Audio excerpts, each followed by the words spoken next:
Have you ever stopped to think about how an entire century can be defined by just one country?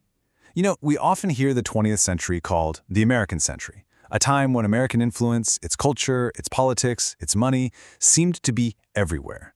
But the thing is, that didn't just happen by accident. It was a vision, a big one, and it was pushed hard. So let's get into it. So, picture this. It's 1941.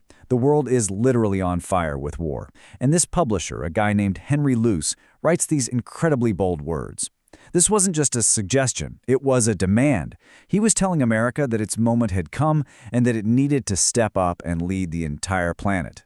So, you gotta ask, right? Who was this guy? Who has the sheer audacity to claim an entire century for one country? Well, to really get a handle on the American century, you have to first understand the man who gave it its name. That man was Henry Luce. And to understand what drove him, you have to know that his mission wasn't born in, say, the cornfields of Iowa. Nope. It started thousands of miles away, an experience that forged a worldview he was absolutely determined to sell to the rest of America. Get this. Luce was born in China. His parents were American missionaries, and growing up there gave him this deep, unshakable belief that American values, democracy, free enterprise, they weren't just for Americans. He saw them as a gift the U.S. had a moral duty to export to the whole world. And after getting a top-tier education, he chose his weapon, journalism. That was going to be his pulpit. Now, what's so interesting is that Luce didn't just pull this idea out of thin air. He was riding a huge historical wave. You see, for 100 years, America had been slowly, kind of reluctantly, dipping its toes into global affairs. From the Monroe Doctrine, basically telling Europe, this hemisphere is ours, to the Spanish-American War, and then finally jumping into World War I. The U.S. was already on its way. All right, so Luce has this grand vision. But a vision isn't much good if you're just shouting into the void, right? You need a loudspeaker. And Henry Luce? Well, he didn't just find one. He went out and built the biggest, most powerful one the world had ever seen. This was a seriously calculated plan. Starting in 1923, he builds his empire piece by piece. First up is Time magazine, which didn't just report the news, it told you what to think about it. Then he launches Fortune to get the business world on board. And the masterstroke, Life magazine. Using these incredible photos, he brought the entire world right into the living rooms of everyday Americans, making far-off places feel urgent and personal. And let's be really clear here. These magazines had an agenda, a big one. They were basically weapons in Luce's personal crusade for an internationalist America. Every single week they were pushing for the U.S. to get more involved overseas, backing allies he liked in places like China, and going after anyone he saw as a threat, especially the Soviets. So while Luce is loudly building this media machine, something else is happening. Something much quieter. It wasn't making headlines, it was happening in the boring accounting books of central banks all over the world. It was the silent, steady rise of the US dollar. Okay, quick sidebar. We gotta define a key term here. Reserve currency. What is that? Basically, it's the default currency for the planet. It's the money that countries trust, the money that used to trade with each other.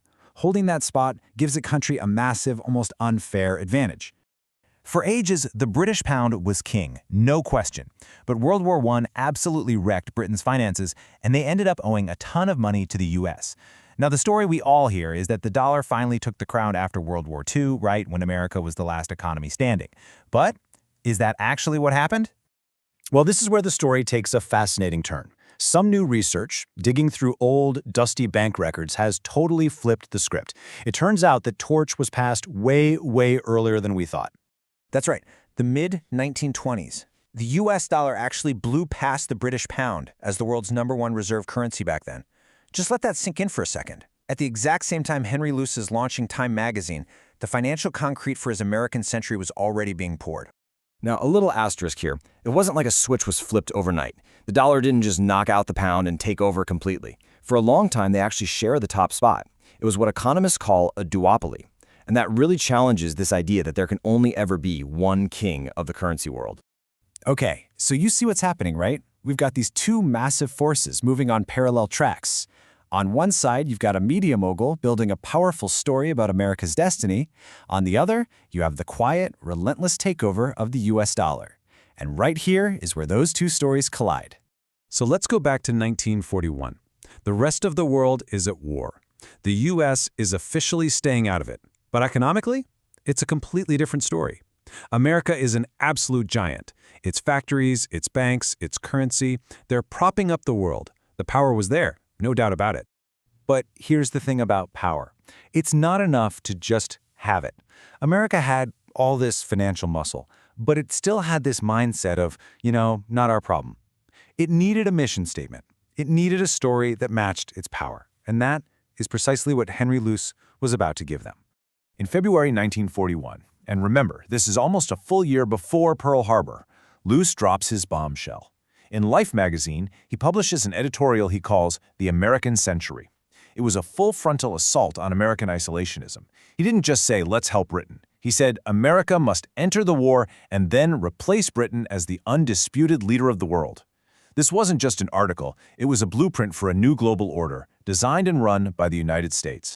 And boy, was that call to action influential. It helped spark a national debate and really did define American foreign policy for decades.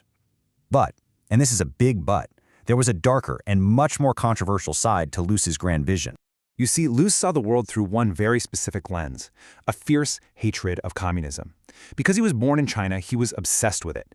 He became a huge supporter of the nationalist leader Chiang Kai-shek. And when China fell to Mao's communists, he took it as a personal failure. This crusade then drove him to push for U.S. intervention in Korea and later in Vietnam. For Luce, if you were anti-communist, you were on the right side, no matter what else you did. So, at the end of the day, whether you see him as a visionary or a warmonger, you can't deny his impact. He literally gave a name to an era.